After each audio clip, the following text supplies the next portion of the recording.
It's time again for another session of Transform 6 Pro Tips. My goal is to help users in Transform work smarter, not harder. Let's take a look at more functionality in Transform 6. This has actually been around for quite a while. Raster log digitization. You're working a deal, fringe area, it doesn't have a lot of digital logs, but some raster logs. Budget is tight, so purchasing these logs isn't an option, and you don't have time to send out to digitize them. Why don't you digitize them in Transform 6? This series, I will show you how to bring in the raster file and depth register them to set up the curves and define the tracks. And lastly, digitize the log, save that LES, and view and interpret in Transform 6. First, open the raster log digitization module in Transform via the geology dropdown. Then simply drag and drop the raster tiff image into the raster log digitization panel. Note, you will need to have the well location previously loaded to your project to link this raster. You can use this flashlight to search for the well.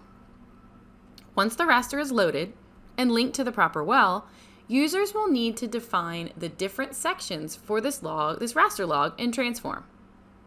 So let's go ahead and start with the header. Right-click to define the header. You'll use this pink box to do that.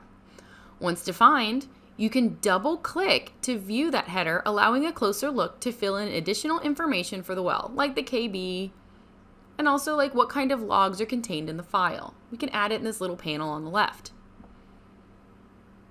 Remember that users can always edit a defined header as needed. You can use that purple pencil that's right next to the well header, or you can also double click on it and then right click to graphically edit.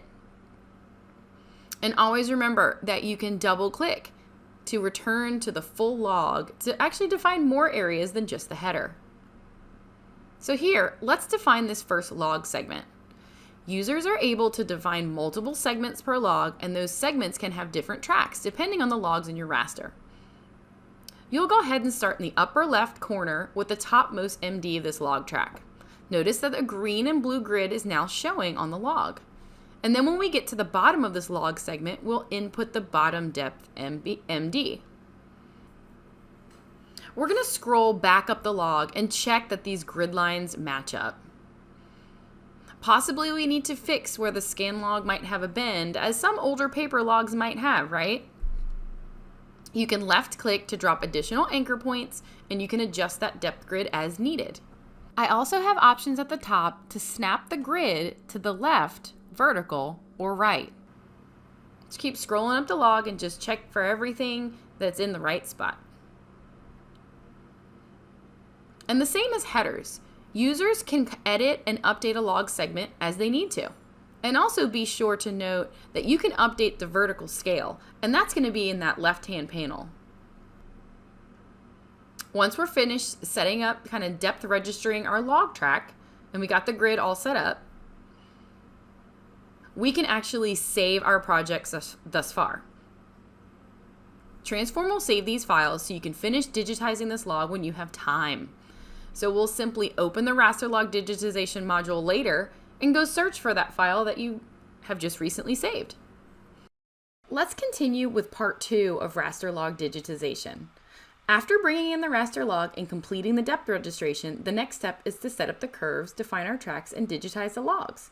You'll remember we saved our progress from our last session, so let's go ahead and recall that file. Now we can set up the curves on this log segment. First, we'll set up the top and bottom scale blocks for each log segment. Note, users can have multiple segments in a log if necessary. I will use a left drag to set up those scale blocks. And then after I set up my scale box, remember I can double click to allow me to view any of these segments that I've set up. That will help me with the log scales as I set up each log curve to digitize. Default when a user adds a log segment is to have a left and combo track. Right-click allows to remove or add a different log track as needed for your raster. I'll set up this game array first. Here I'll select the game array and then put in the scale. I can also change the color as I would like to. I can also use wrap left or right to kind of help when I'm doing the digitization. Next, I'll add the SP, add that scale, and note the correct units. And then I'll keep moving on to these resistivity curves. Users have other property type options as needed, but there are many preloaded curves and templates to use to help you in this process. I like to add all the curves I plan to digitize at a time, but you can add one curve and digitize each as you like. It's dealer's choice. Also, users don't have to digitize 100% of the log on that depth track. Transform 6 will tell you what percentage of the log has been digitized based upon the depth range set in this log segment. Before we continue and define our mnemonics to digitize, I want to show a logarithmic scale log. Same grid setup as before, but with one additional button here. And it'll just let Transform know that this is going to be a logarithmic scale. Remember to save the file, and then you can recall and pick up later when you would like. Users can also come back to a saved file and add an additional log like this connectivity log to be digitized. Now that our curves and scales are all set up, we're ready to do the digitization. We will open our previously saved file and pick up where we left off. Remember, double-click any segment to view. That can allow you just to check that you've set everything up before you digitize. You can also engage the mouse bindings so you can understand the controls in this module by using Control-Shift-M. And a little dialog is going to show up in the lower right of the screen. So let's start off digitizing this log segment, the game array. I'll scroll to the top of that log and add the game array curve to the left track. Notice all the preloaded curves to help you out. Once added, you can see the range, scale, and units of the log, and I'll right-click to graphically edit or digitize this log. To help Transform recognize the game array curve from other parts of the raster image, I'll define the image color. I can start the digitization with a middle click, which will engage the auto tracker. Continue to work your way down the log, adding seed points along the way. There are additional tools in the upper right corner to help in digitization of your log. Users can hide or show the grid of the raster image as needed, and depending on the type of log curve being digitized, users can update the auto tracker's curve shape of search. I'll stick with what I have though, but I love options.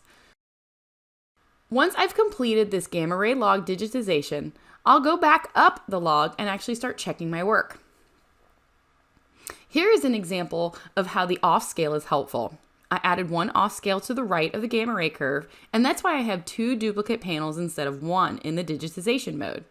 There might be a few parts of my curve to tidy up as I work my way up the log, but that's way better than having to press every single and digitize every single point on my log, right?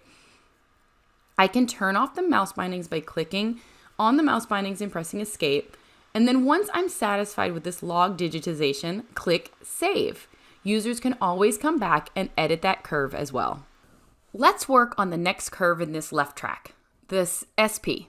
I'll do the same thing as with the gamma ray. I'll add the curve to the left track with this curve template list. Define the log's image color on the raster image, graphically edit, and then I'll start to digitize. Users can update the drawing color if needed, and I'll change this one to red.